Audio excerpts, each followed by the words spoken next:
It is indeed a great honor to introduce the Social Media 2.0 Black Power in the Digital Age Forum. We wanted to bring together the Black social media elite. We have three objectives. One, to engage people. Two, provide quality information. And third, and most importantly, facilitate action. Help people help themselves. What we're talking about is the future, the superhighway. And in terms of being left behind a little bit, right now African Americans are not taking full advantage of what is there in that space. So a panel like today is really, really important and powerful to have a discussion, because the future is about the cell phone, it's about the internet, it's about having access at your fingertips.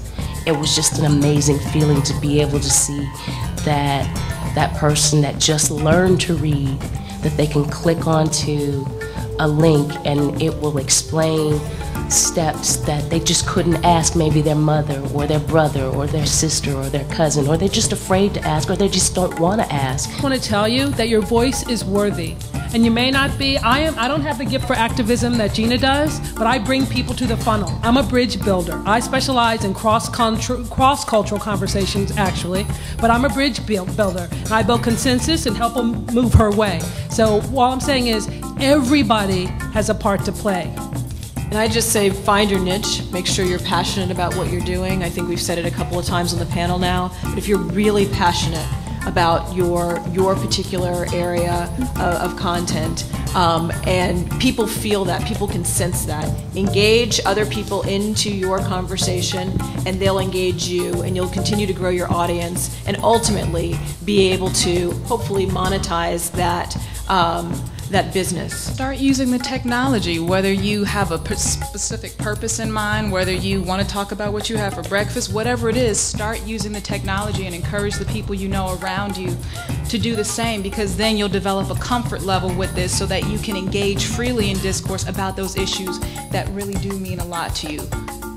If you're lost, you don't have to be. If you're confused, you don't have to be. If you didn't know before today, today you know.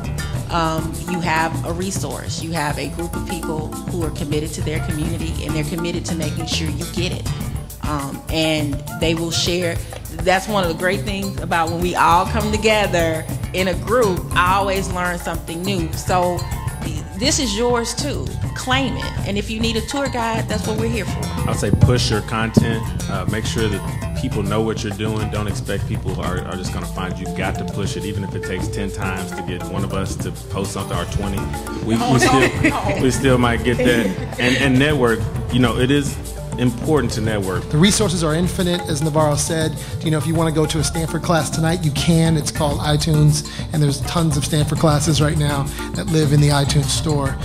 The opportunities are numerous. The venture money is flowing. I'm going to Austin on Sunday to meet with a venture capitalist. It's real. It's happening. Don't be discouraged by it. Social media is awesome. There's a difference between technology and web development and digital and social. I do want to say that. What I would say is to get the people in your circle to think in solution-oriented terms, right? I mean, we face problems every day, and get them to start thinking, well, how can I solve that problem? How can I scratch that itch? And tell them to go figure out a way to do it.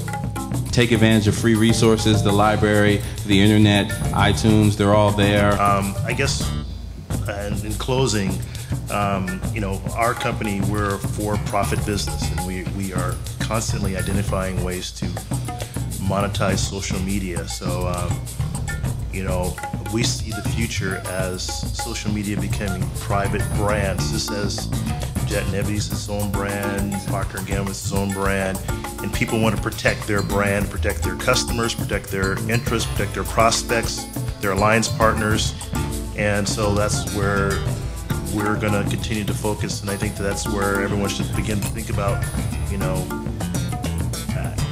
that's what we do. So we think that, you know, everybody else should be thinking about trying to make money too. So.